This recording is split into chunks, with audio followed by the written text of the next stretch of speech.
close Lebanese Prime Minister, Saad Hariri, resigned his position amid concerns of an assassination attempt on his life and Iran's growing power. Buzz 60BEIRUT. In his first TV interview since he announced his surprise resignation last weekend, Lebanese Prime Minister Saad Hariri said Sunday he will return to his country from Saudi Arabia within days to seek a settlement with the militant group Hezbollah, his rivals in his coalition government. Hariri, looking downcast and tired, denied he was being held against his will in the kingdom and said he was compelled to resign to save Lebanon from imminent dangers, which he didn't specify.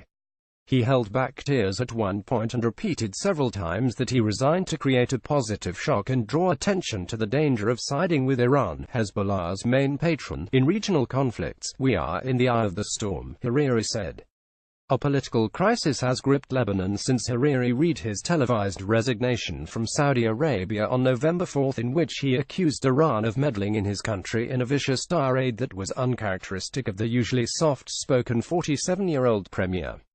The live interview on Future TV was designed in part to dispel rumors that Hariri, who holds Lebanese and Saudi citizenship, was under house arrest by Saudi authorities who have escalated the rhetoric against Iran and Hezbollah.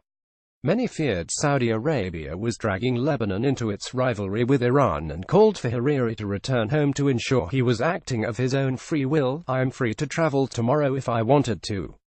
But I have a family. I saw what happened when my father was martyred.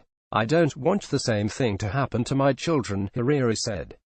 His father, former Prime Minister Rafiq Hariri, was killed by a car bomb in Beirut in 2005.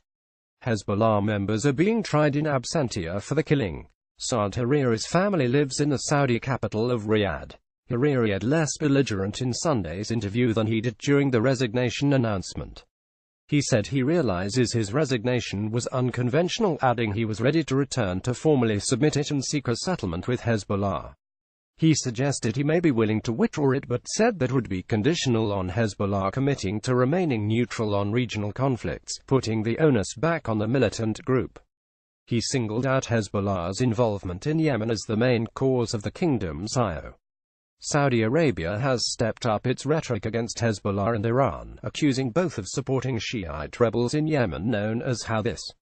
A Saudi coalition has been at war with the Houthis since March 2015 in a bloody, stalemated conflict that is causing a major humanitarian disaster. Hezbollah has also sent thousands of fighters to Lebanon's neighbor, Syria, to support the forces of Syria's President Bashar Assad.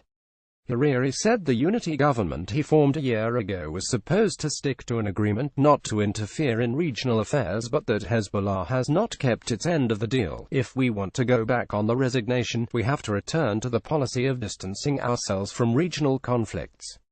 I will come back to Lebanon to work. We can't deal with any more ambiguity in this issue.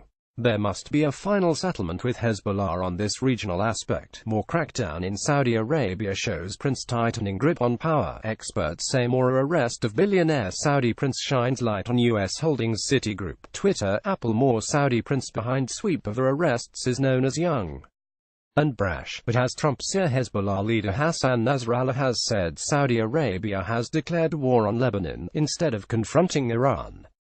Nasrallah said Saudi Arabia was holding Hariri against his will to meddle in Lebanon's affairs. Hariri repeatedly tried to dispel that he was forced to resign, describing his relations with the Saudi king and crown prince as amicable, almost family-like. He also said he is looking into security arrangements before returning to Lebanon, suggesting his life was in danger.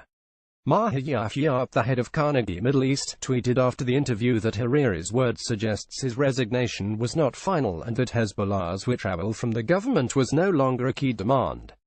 The interview followed pressure from Lebanese officials, who said Hariri's resignation was not accepted because it was declared in Saudi Arabia. Lebanon President Michel Aoun said before the interview that the mysterious circumstances for Hariri's stay in the Saudi capital of Riyadh makes all his positions questionable and in doubt and not of his own volition. Several local TV stations, including Hezbollah's, decided not to show the interview in line with the president's comments. Hariri had not been heard from since the resignation announcement, but met with foreign diplomats and appeared with Saudi royalty and in Abu Dhabi. He refused to comment on the recent wave of arrests of scores of people in Saudi Arabia, including princes and business leaders, calling it an internal affair. He said it was mere coincidence that the announcement of his resignation from Riyadh coincided with the wave of arrests. He said rumors that he was involved in the purge were dreams. In the wake of the crisis in Lebanon, Saudi Arabia has asked its citizens to leave the country, and many Lebanese fear further economic sanctions or even military action.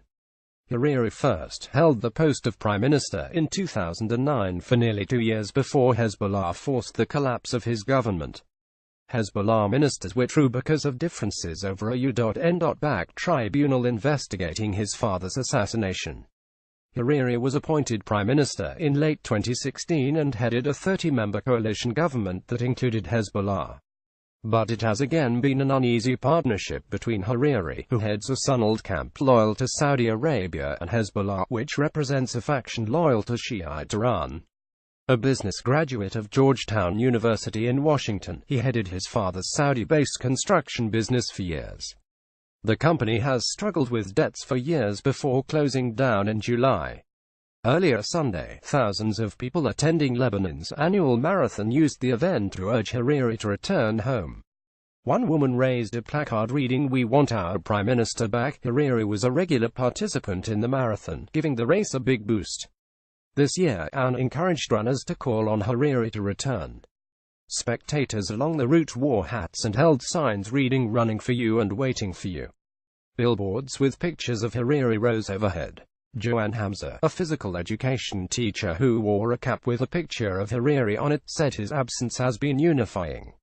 All Lebanese, from all sects, are missing the leader. This is somehow reassuring, but we still want him with us. In the northern city of Tripoli on Saturday, unknown assailants burnt posters of Saudi Crown Prince Mohammed bin Salman in a sign of the rising tensions.